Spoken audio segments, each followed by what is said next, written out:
de Dieu, le Père, le Fils et le Saint-Esprit. Bon Père céleste, Dieu tout-puissant et Dieu d'amour, nous nous prosternons devant toi. Nous venons humblement devant toi et reconnaissants à la fois. Nous sommes reconnaissants de pouvoir à nouveau, ce matin, en ce jour, ce dimanche, de venir chez toi, dans ta maison. Nous sommes reconnaissants pour les nombreuses fois où nous avons déjà pu le faire.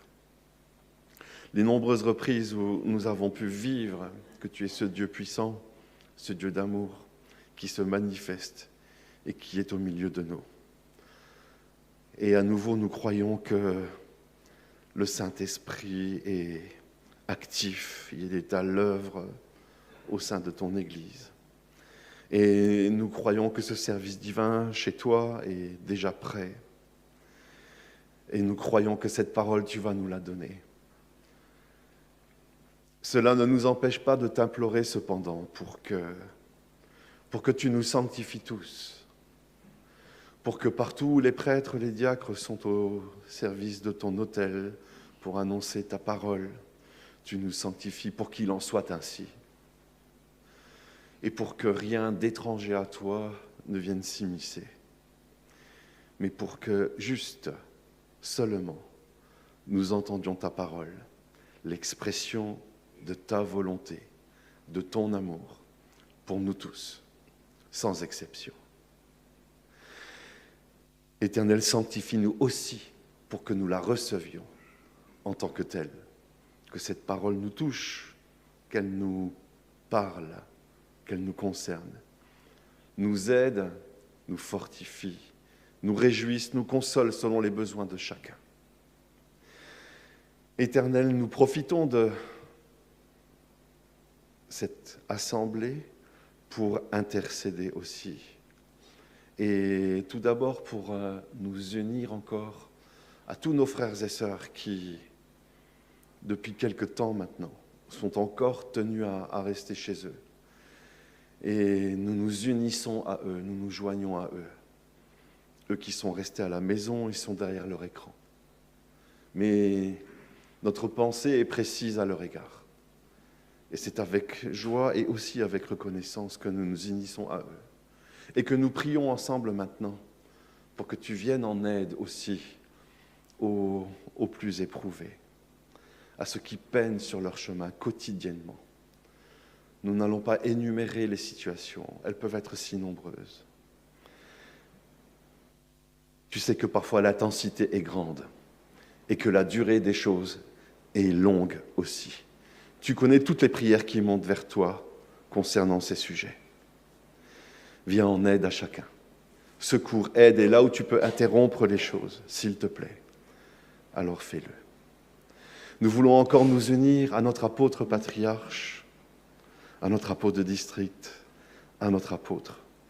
Nous voulons cultiver cette relation et la garder intacte avec ce ministère que tu as donné à l'Église.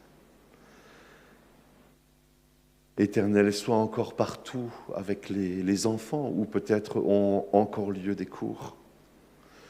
Sois près d'eux, sois près de leur monitrice qui se prépare régulièrement pour ces cours, pour qu'ils vivent chacun que tu es aussi au milieu d'eux et que chaque enfant ressente qu'il a une place au sein de la communauté. Nous voulons maintenant tout remettre entre tes mains, t'implorer de toutes nos forces, de toute notre foi, pour que tu agisses et que par ton esprit tu souffles sur nous tous. Exauce-nous, c'est notre prière, notre supplique, au nom de ton Fils, Jésus-Christ. Amen. Amen. Pour ce matin, nous avons une parole qui se trouve dans la Genèse, au 3e chapitre, le verset 9. Mais l'Éternel appela l'homme et lui dit : « Où es-tu » jusque-là.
Mes chers frères et sœurs, bien-aimés en Christ,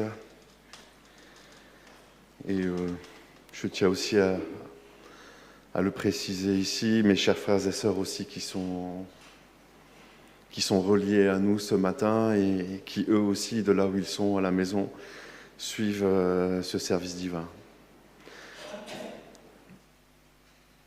Je le souhaite pour nous tous, que ce service divin et la parole que nous entendrons ce matin ait son effet et nous apporte beaucoup. On pourrait tout de suite le résumer à travers juste quelques mots des 2 strophes que vous venez de chanter. À la fin de ce refrain, nous demandons qu'une seule chose, c'est que notre cœur soit béni. Ô viens, bénis mon cœur. Et ça m'a immédiatement fait penser à une explication qu'a donnée l'apôtre patriarche quant à la bénédiction. La bénédiction, c'est quand notre lien personnel avec Dieu n'est jamais rompu, mais qu'il existe toujours, quelle que soit la situation que les uns, les autres, nous traversons, quelle que soit cette situation. Si ce lien n'est pas rompu, c'est que la bénédiction subsiste. C'est mon rapport à Dieu, mon lien avec Dieu. Et à vrai dire, il en est question ce matin. Vous avez reconnu le contexte sans doute de cette parole. Mais l'Éternel Dieu appela l'homme et lui dit « Où es-tu » Dieu qui est à la recherche de Adam. Dans l'intervalle, ils ont pris conscience de leur nudité, etc. D'où cette question. Mais, pardon, avant d'y venir, notre apôtre patriarche a introduit ce service divin avec, pour ainsi dire, la même question, mais exprimée par d'autres. Il s'appuie sur un verset d'un psaume, le psaume 42, où là, on lit que l'auteur de ce psaume n'est pas au mieux de sa forme, c'est le moins qu'on puisse dire, il ne va pas bien. Et il décrit ce qu'il ressent, ses états d'âme. Et il le dit même avec une forme de poésie, il dit « Les larmes sont mon pain le jour, comme la nuit ». Voilà ce qu'il ressent. Et autour de lui, il y a des interlocuteurs qui lui disent « Mais où est ton Dieu ?» C'est plus Dieu qui pose la question, ce sont d'autres qui sont là et qui lui suggèrent cette réflexion pour lui dire « Mais où est ton Dieu ?» Et donc on y vient évidemment lorsque l'affliction est là, la peine, l'épreuve. Le doute peut s'immiscer et cette question peut devenir alors récurrente et on se pose cette question, mais que fait Dieu et en somme, où est-il ? Nous comprenons ce contexte. Il suffit juste l'espace d'un instant que chacun se pose et on réfléchit à l'un ou à l'autre que nous connaissons et pour qui nous connaissons le contexte actuel. Et quand on pense à eux, on peut juste les écouter et ne rien contester de ce qu'ils nous disent parce que c'est éprouvant, parce que c'est dur, parce que dans les faits, on ne sait pas ce que ça représente, on n'est pas à leur place, mais on a bien conscience que l'épreuve est dure et qu'elle peut être très très longue. Et donc dans ce moment-là, quand quelqu'un vient et nous dit « Mais finalement, regarde ce qui se passe chez toi, ton Dieu, il est où ?» Ça a quand même du poids et ça peut nous bousculer. L'apôtre patriarche donne la réponse et il dit « Mais en fait, la réponse est simple. » La réponse est simple. Et la réponse qu'il donne ne répond pas directement à la question « Mais où est ton Dieu ?» On ne saura pas où est Dieu, mais on saura ce que Dieu fait. Et la réponse est la suivante, Dieu prend soin de sa création. Et nous en sommes partie intégrante de cette création. Jésus est mort à la croix et il est monté au ciel pour nous préparer une place. Et le Saint-Esprit, Dieu, le Saint-Esprit œuvre au sein de l'Église. Et il nous sanctifie, il nous prépare, il nous enseigne. Il nous apporte aujourd'hui même ce que nous devons absolument savoir et comprendre pour nous préparer pour le jour du Seigneur. Voilà la réponse que l'apôtre patriarche fait. On pourrait dire que ça ne répond pas à la question « Où est Dieu ?» Non, ça n'y répond pas directement. Mais cette réponse-là englobe toutes les autres réponses. Encore une fois, nous ne minimisons pas ici les épreuves des uns et des autres. Ce n'est pas l'objet. Mais cette réponse-là est somme toute la bonne, et c'est à celle-là que nous voulons nous attacher. Ce n'est pas une réponse démonstrative, c'est une réponse qui doit déclencher chez nous la foi. Et on ne pourra s'en sortir que si nous y croyons. Je veux vraiment croire que Dieu prend soin de la création, que le Fils va revenir et qu'il nous y prépare une place, que le Saint-Esprit agit encore et toujours pour nous préparer en vue du retour de Christ. Et nous venons maintenant alors à cette parole, donc c'est Dieu qui la pose, cette question. Mais où es-tu ? Donc Adam et Ève ont pris conscience de leur état, ils ont effectivement découvert quelque chose, mais ils ont maintenant peur de Dieu, alors que jusque-là il n'y avait pas Dieu. Et maintenant ils veulent se cacher de Dieu, alors que jusque-là ce n'était pas nécessaire. Ils en sont là. Et tout de suite l'exhortation qui nous est lancée, c'est de rester auprès de Dieu. Quand il nous appelle, ça veut dire quoi ? Ça veut dire qu'il continue cependant à se préoccuper de nous, quoi qu'il arrive. Alors parfois on peut ne pas être très très fier de soi, voire même honteux, comme l'étaient Adam et Ève dans ce moment-là. C'est ce qu'ils ressentent. C'est pour ça qu'ils s'éloignent, qu'ils tentent de se cacher. Et alors on se dit, je ne mérite pas. Mais si je veux rester béni dans mon cœur, béni de Dieu, en lien avec Dieu, il me demande juste, s'il te plaît, ne te préoccupe pas de ça. Ça ne veut pas dire qu'il est laxiste, mais ça veut dire que ce n'est pas sur ce plan-là qu'il va regarder les choses pour nous dire, tu peux venir ou pas. La disposition de Dieu vis-à-vis de l'homme ne varie pas. Il veut toujours nous aimer, il veut toujours nous gracier. Donc il nous dira constamment, reviens, reste près de moi. Il y a d'autres choses comme ça qui tentent de nous éloigner de Dieu parce que nous avons parfois, nous avons des attentes, nous avons des prières assez précises. Et on demande que les choses s'arrêtent parce qu'on trouve qu'elles durent ou parce que c'est trop difficile. Et nous formulons, alors nous mettons des mots derrière ces pensées et nous disons à Dieu, s'il te plaît, si ça pouvait s'arrêter. Et hélas, on n'est pas toujours exaucé. Et les choses continuent, et elles durent encore, et toujours. Et derrière peut-être ce qu'on ressent là, ce manque d'exaucement de prière, ou encore une fois, c'est nous, alors tout à coup, qui nous redisons, mais où est Dieu ?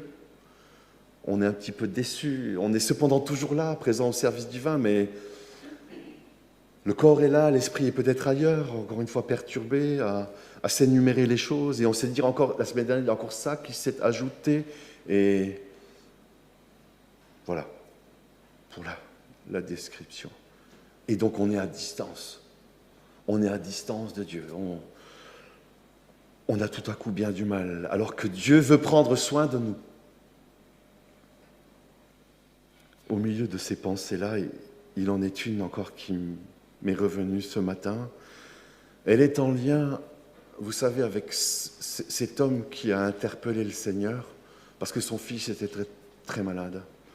Régulièrement, il tombait au sol, on dit, c'est écrit, qu'il écumait, que son corps se raidissait. Ça fait penser à une forme de crise épileptique. Et il interpelle Jésus et il lui dit, tes disciples n'ont rien pu faire. Et alors il lui dit, si c'est possible, si tu peux faire quelque chose, s'il te plaît, alors fais-le. Et Jésus lui fait une réponse. Et il lui dit, si je peux. Et il lui répond, je peux pour celui qui croit. Et alors immédiatement, cet homme se ravise et lui dit, je crois. Et il ajoute, viens au secours de mon incrédulité. On pourrait se dire d'avoir quelque chose de contradictoire, mais en fait, non. Non, immédiatement, il veut croire. Et immédiatement aussi, il a conscience de ses carences et peut-être de son manque de foi. Et aussitôt, il dit à Christ, oh, comme l'ont dit à d'autres occasions les disciples, quand Jésus leur expliquait, il faudra que tu pardonnes 7 fois et que tu multiplies encore par 70. Alors ils ont dit, augmente en nous la foi. Peut-être que cet homme aurait pu dire, je crois, augmente encore en moi la foi. Restez auprès de Dieu. Et donc, lui faire confiance.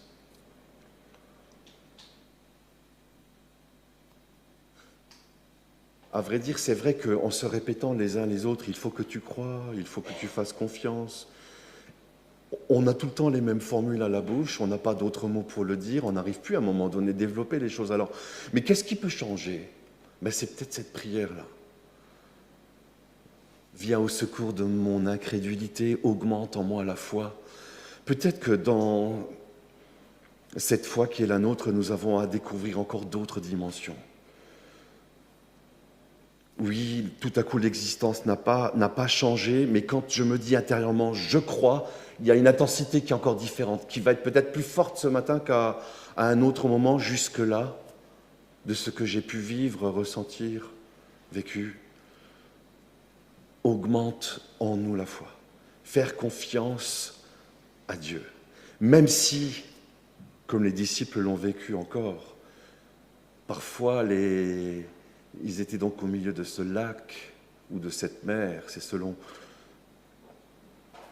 Les vagues étaient hautes, ça soufflait très fort. Et là aussi, Jésus est venu et il leur a posé une question.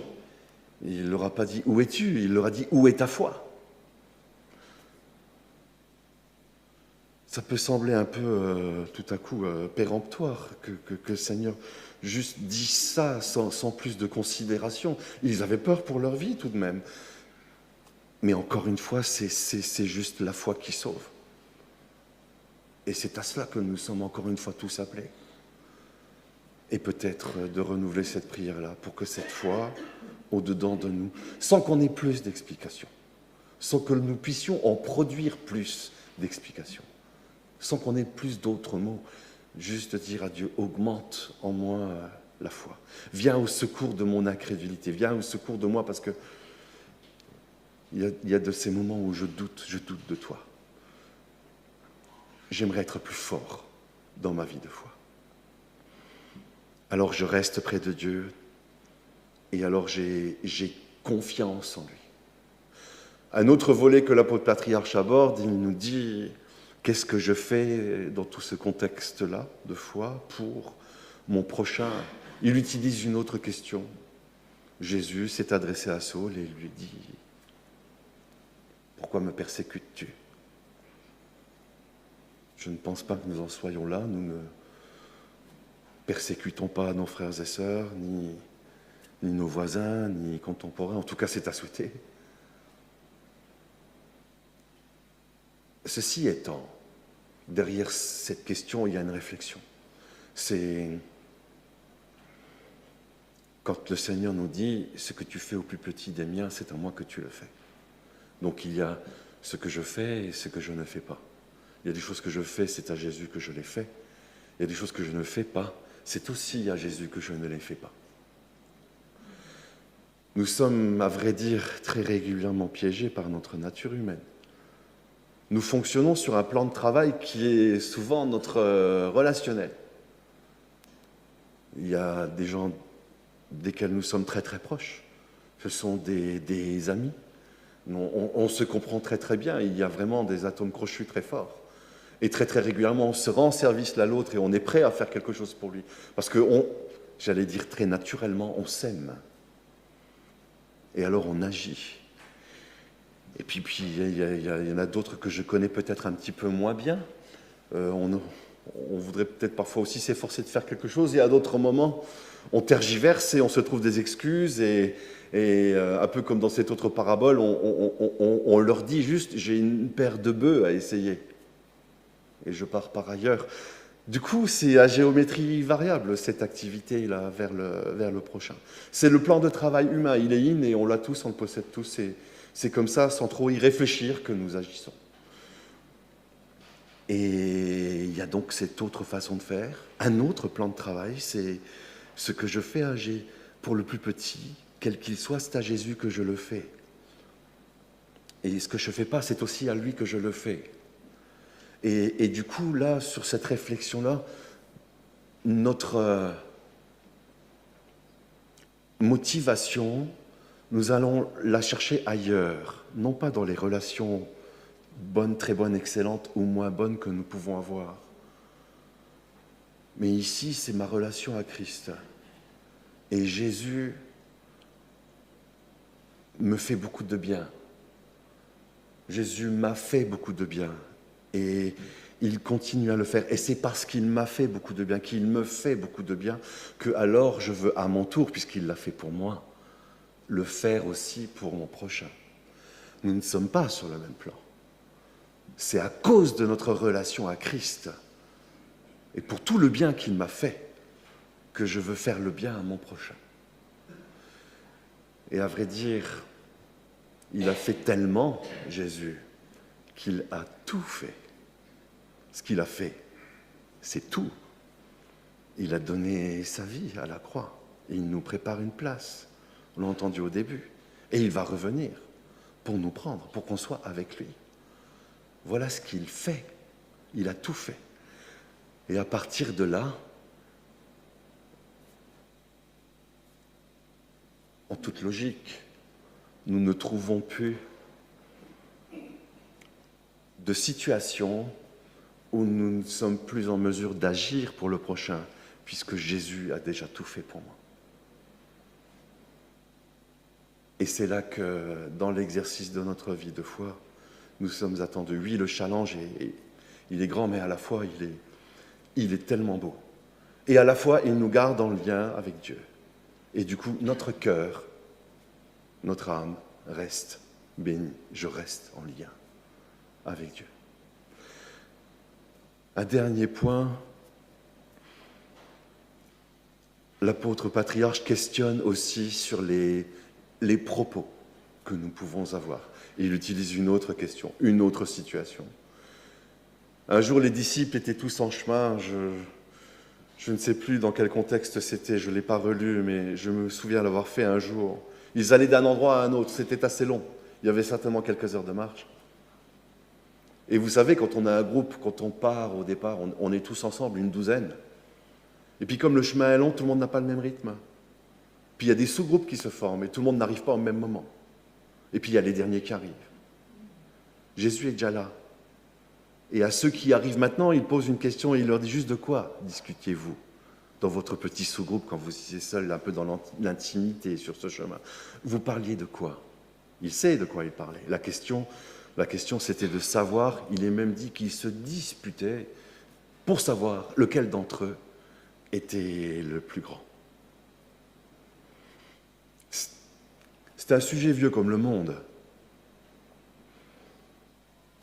Plus grand, plus beau, plus fort. Lequel?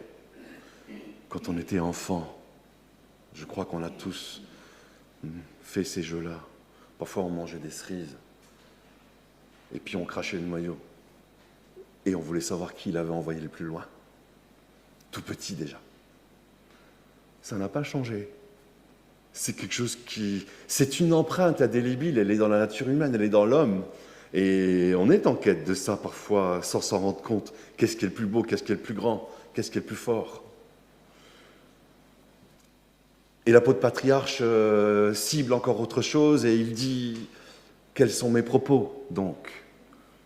Qu'est-ce que je dis? Comment est-ce que je m'exprime quand j'évoque peut-être mon voisin, j'évoque mon frère, ma sœur, j'évoque l'Église, j'évoque les serviteurs. On a l'embarras du choix, ça peut être une longue liste. Et il nous alerte juste sur une chose. Parce qu'on a tôt fait de verser soit d'un côté ou de l'autre. D'être dans de bonnes choses, dans le bien, ou dans de moins bonnes, et de nous laisser gagner par le mal. Je pense à l'instant au titre d'un livre qui m'avait vraiment, que j'ai pas lu, mais le titre seul est très accrocheur. On ne risque pas de l'oublier. Ça fait du bien de dire du mal, sous-entendu des autres.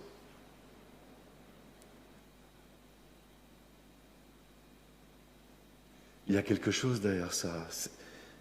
Lorsque ce genre de discussion débute, ça tourne, ça s'alimente, et chacun, à un moment donné, on ajoute une bribe de plus, et on finirait presque par se complaire dans cette ambiance-là, dans cette atmosphère-là. Et c'est de ça que parle l'apôtre patriarche, l'atmosphère. C'est quelque chose qui se ressent ensuite. Ça se ressent dans la relation du couple, de la famille, de la société, de la communauté, ou dans la relation de travail, dans l'entreprise, dans l'agence où on se trouve. Ces choses-là se sentent. Donc ça veut dire que Dieu s'intéresse aussi, pas seulement à nos actes, mais aussi à nos propos, évidemment. Et juste avant, à nos pensées. Les propos succèdent. C'est aussi une alerte que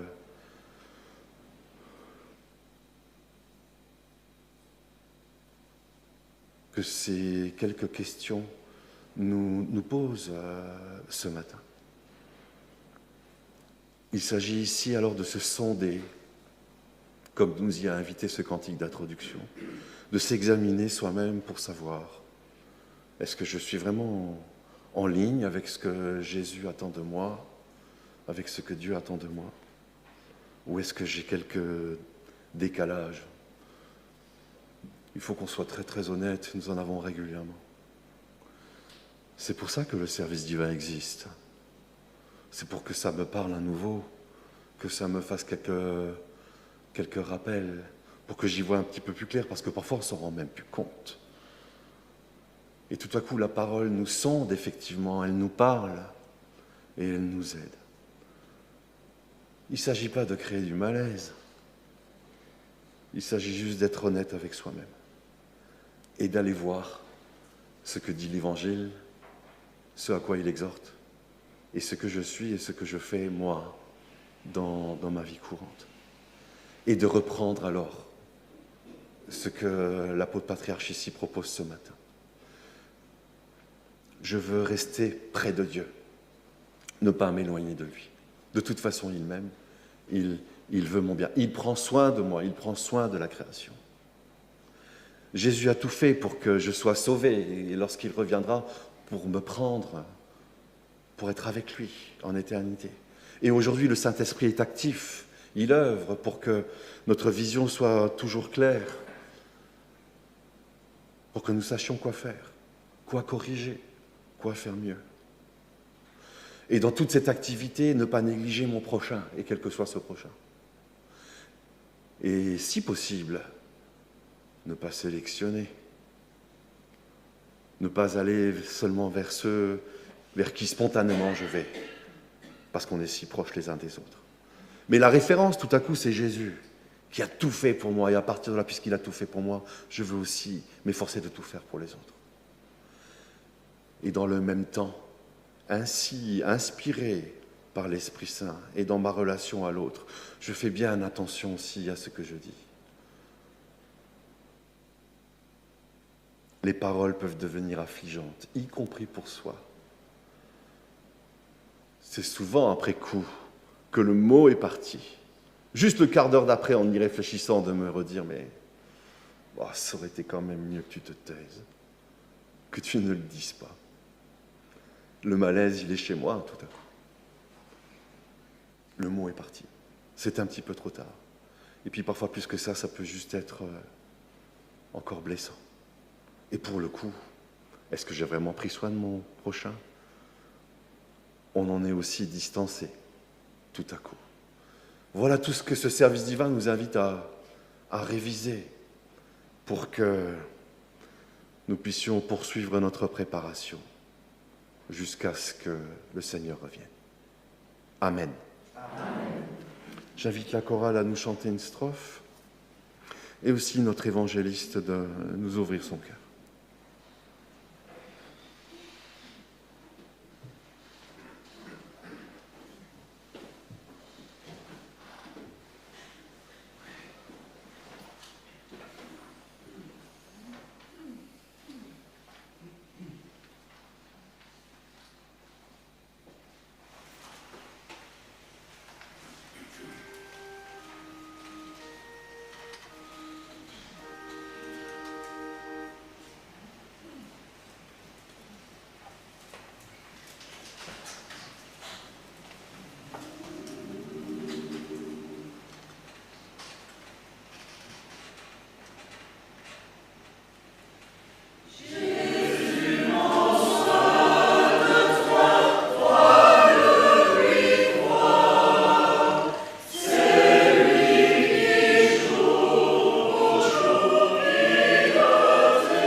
Bien, chers frères et sœurs en Christ, ici et reliés, nous sommes et nous vivons dans l'ère du tout numérique. Et aujourd'hui, on se rend compte que la communication a des particularités. Très souvent, on entend cette expression « fais-moi un SMS »,« envoie-moi un mail ». Et on fait ce constat qu'on n'a pas toujours ou de moins en moins un échange. On ne se parle pas toujours les uns avec les autres. L'outil informatique compense, remplace. Et ce matin, nous faisons un constat complètement différent. Dieu s'adresse à nous directement. Il nous interpelle même en nous posant une question. Quand on se souvient de l'histoire des premiers hommes, Dieu a aussi posé cette question parce qu'il avait ce souci de prendre soin de sa création. Donc il se préoccupait du sort d'Adam et d'Ève, même si malheureusement ils avaient commis l'irréparable, le péché. Mais Dieu a toujours témoigné de son amour. Les exemples que l'ancien de district nous a relatés nous démontrent bien que Dieu communique, que Dieu parle directement. C'est intéressant de prendre compte et conscience de cela. Dieu se préoccupe, le Seigneur se préoccupe de chacun d'entre nous. Et il souhaite, malgré nos difficultés de l'existence, malgré nos préoccupations, malgré nos combats, malgré nos doutes, le Seigneur voudrait juste nous rappeler « Mais je suis là, je t'aime », nous faire prendre conscience de ce que nous avons. Et à cette belle question qui sert de base à ce service divin « Où es-tu ?», je me suis souvenu de Düsseldorf 2019, où le slogan était « Here I am, me voici ». À la question que Dieu pose, que le Seigneur pose, Ne devrions-nous pas avoir cette belle réponse? Me voici, je suis là, tu peux compter sur moi. Je fais ce que je peux au sein de ma famille, de mon couple, au sein de la communauté, au sein de l'Église, mais je suis là. Et je voudrais aller un tout petit peu plus loin. Non seulement je suis là, mais je m'engage à rester là. L'Église de Christ, qui est notre Église, nous préoccupe. Et bien évidemment, le Seigneur a besoin de chacun de nous au sein de son Église. On vit dans un monde et on fait aussi ce constat où on attend beaucoup de choses des autres. Et on revendique. Et on ne comprend pas lorsque la réponse n'est pas affirmative. Donc, dit autrement, on a des droits. Et très souvent, trop souvent, on oublie que nous avons des devoirs. Quels sont nos devoirs à l'égard de Christ? Quels sont nos devoirs à l'égard de Dieu? Quels sont nos devoirs à l'égard de mon frère, de ma sœur ou de mon prochain? Posons-nous aussi cette question et engageons-nous pour les autres. Sachons aussi être satisfaits de ce que Dieu nous donne, des réponses qu'il nous transmet. Ne soyons pas aussi de ceux qui sont exigeants et qui demandent beaucoup trop de choses. Mais restons fidèles, restons à notre place, poursuivons, échangeons avec Dieu, parlons avec Dieu. Alors, on n'a pas besoin de lui faire un mail ou un SMS, mais on peut joindre les mains et on peut parler avec Dieu. Peut-être que cela aussi, aujourd'hui, on l'oublie, ou on ne l'utilise pas suffisamment, mais qu'il y ait cette communication, cet échange les uns entre les autres. Nous avons un but merveilleux, frères et sœurs. C'est d'être en éternité avec et auprès de Christ. Et c'est aujourd'hui que nous nous préparons pour cela. Et nous sommes comme nous sommes, tous différents les uns des autres, mais ensemble, nous souhaitons un jour être auprès de Christ. Que le Seigneur nous aide, nous assiste. Mais je crois quand même avoir le droit de dire à chacun d'entre nous aussi d'assumer nos responsabilités. Amen. Amen.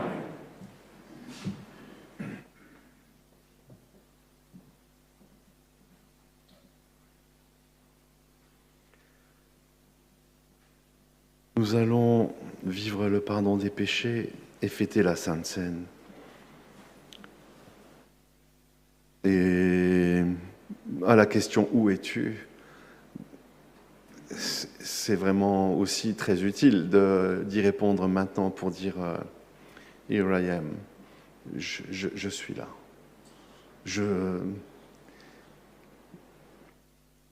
J'aimerais être peut-être encore plus insistant sur ce moment.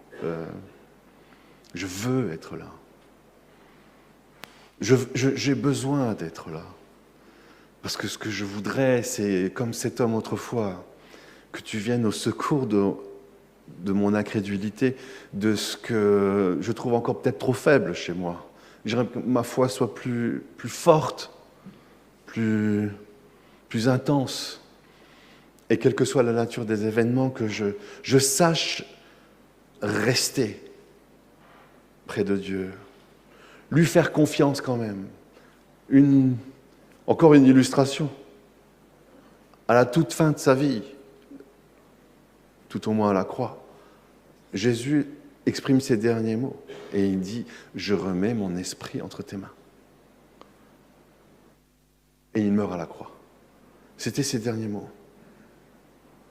Ou encore tout est accompli. C'est un élan de foi qu'il exprime là.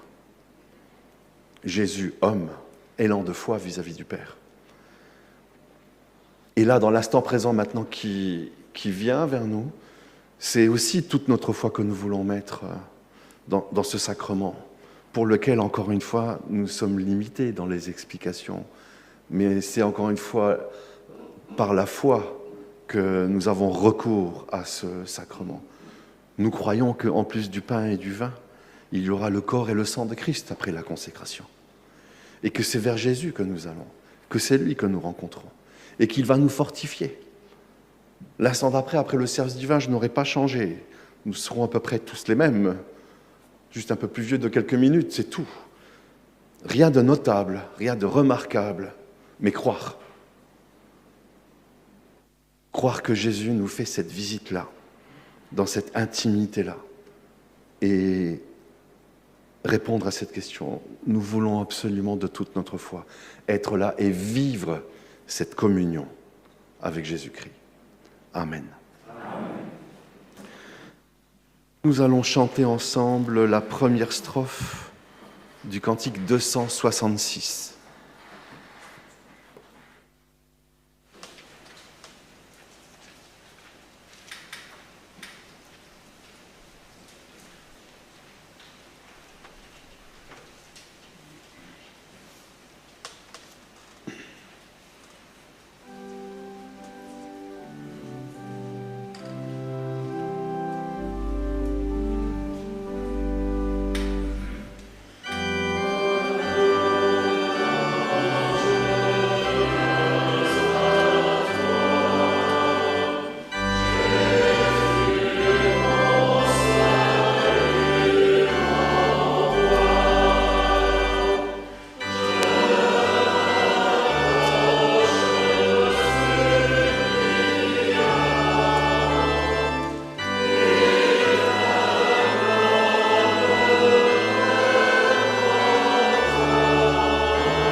Levons-nous et prions ensemble le Notre Père.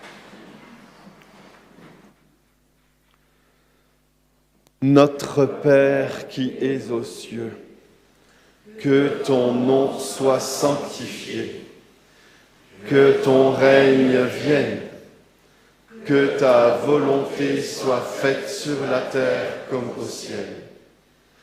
Donne-nous aujourd'hui notre pain quotidien. Pardonne-nous nos offenses, comme nous pardonnons à ceux qui nous ont offensés. Ne nous induis pas en tentation, mais délivre-nous du mal, car c'est à toi qu'appartiennent, dans tous les siècles, le règne, la puissance et la gloire. Amen. Selon la mission que j'ai reçue de l'apôtre, mon mandant, je vous annonce la bonne nouvelle. Au nom de notre Seigneur Jésus-Christ, le Fils du Dieu vivant, vos péchés vous sont pardonnés. La paix du ressuscité soit avec vous. Amen. Amen. Éternel, nous te rendons gloire pour cette grâce, ce pardon que tu nous as accordé à tous, aussi à nos frères et sœurs qui ont pu l'écouter de chez eux. Nous voulons rester dans cette disposition de cœur et aller maintenant vers la fête de la Sainte Seine. Mais immédiatement, nous voulons aussi penser à nos frères et sœurs qui ne recevront pas l'hostie. Mais nous prions pour eux, pour que lorsque le prêtre viendra, ils puissent vivre intensément ce sacrement. Et que pour eux ce jour-là, tout comme pour nous aujourd'hui, nous puissions être dans une communion avec Christ, un moment où absolument rien ne nous trouble, mais où toutes nos pensées, tous nos sens sont mobilisés pour cette communion avec Jésus. Exauce-nous, nous t'en prions, au nom de ton Fils, Jésus-Christ. Amen. Amen. Maintenant, nous allons fêter la Sainte Seine.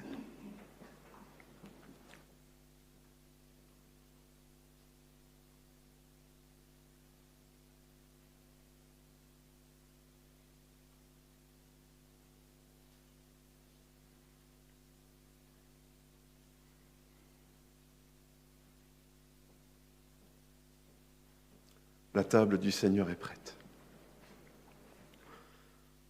Au nom de Dieu, le Père, le Fils et le Saint-Esprit, je consacre le pain et le vin pour la Sainte Seine, et j'y dépose le sacrifice unique de Jésus-Christ, valable en toute éternité. Car le Seigneur prit du pain et du vin, rendit grâce et dit : « Ceci est mon corps qui est donné pour vous. Ceci est mon sang, le sang de la nouvelle alliance, qui est répandu pour beaucoup, pour le pardon des péchés. Mangez et buvez, faites ceci en mémoire de moi, car toutes les fois que vous mangez ce pain et que vous buvez ce vin, vous annoncez la mort du Seigneur jusqu'à ce qu'il revienne. Amen.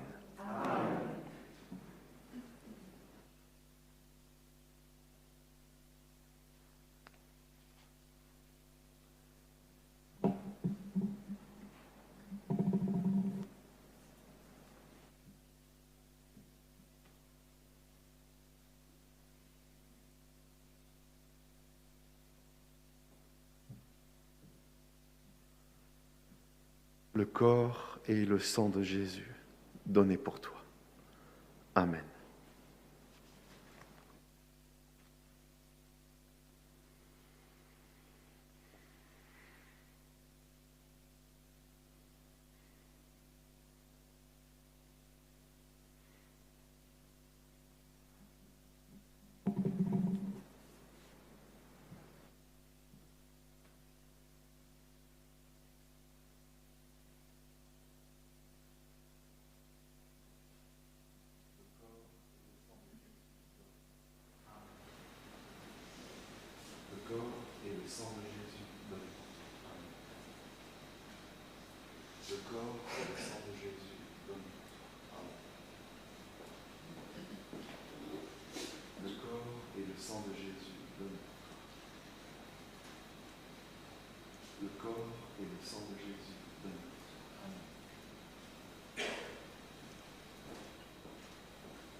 Le Seigneur nous invite à participer à la Sainte Seine. Nous chanterons le cantique 158.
Nous remercions.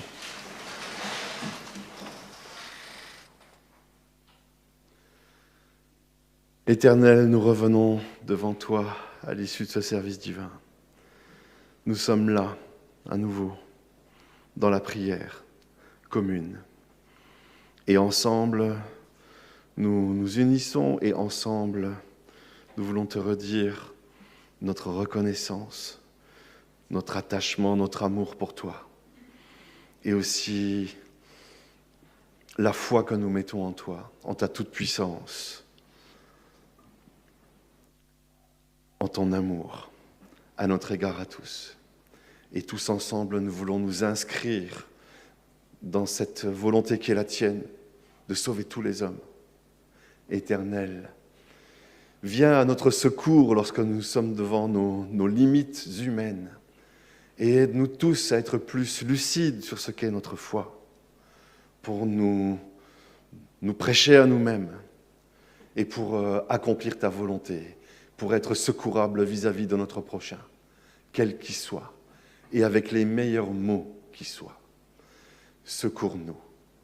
Éternel, garde-nous tous maintenant sur le retour, soit aussi avec tous nos frères et sœurs qui se sont joints à nous par la technique, et là où ils sont, qu'ils puissent être heureux, être apaisés, être secourus, eux aussi selon leurs besoins, ressentir ta proximité, ton amour, et la communion de cette communauté ici présente, pour eux tous, là où ils sont.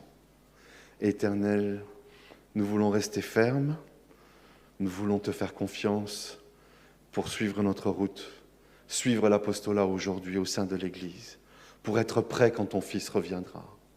Là où nous serons demain, aide-nous tous à être cette lettre lisible de Christ. Nous voulons tout remettre entre tes mains. Encore une fois, secours les plus éprouvés. Et tu vois ces contrées dans notre monde où la vie n'est pas paisible et où les hommes parfois ne savent même pas si à l'issue d'une journée, ils seront encore en vie, tant les dangers sont grands. Sois tout près d'eux, viens leur en aide. Nous remettons tout entre tes mains, au nom de ton Fils, Jésus-Christ. Amen.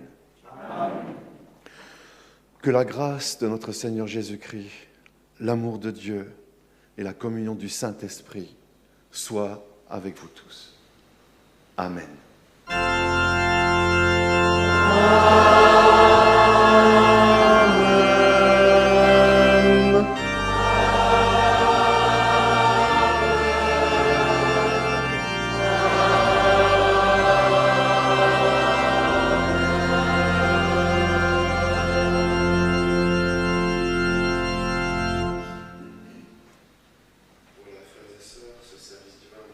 Terminé. Merci à chacun d'être venu jusqu'ici. Merci aussi à toute cette communauté qu'on ne voit pas et qui se sont connectés avec nous ce matin. À eux et à vous, à nous tous, je nous souhaite un heureux dimanche, une bonne continuation et de constater que Dieu est présent chaque jour. La chorale, une strophe s'il vous plaît.